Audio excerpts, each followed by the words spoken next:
साथीहरू साइप्रसको यो जिरे खोर्सानी लास्टै पिरो कानबाट धुवा निस्क्यो कति पिरो हो साइप्रसको चिसोसँगै तातो तातो सेकुवा खाँदा त अनि त्यसपछि यो जिरे खोर्सानी अनि ब्रेडसँगै खा जिरे खोर्सानीले मेरो कानबाट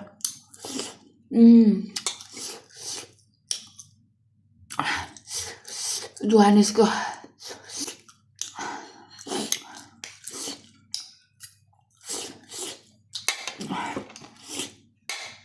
टोक्न सक्दैन खोर्सानी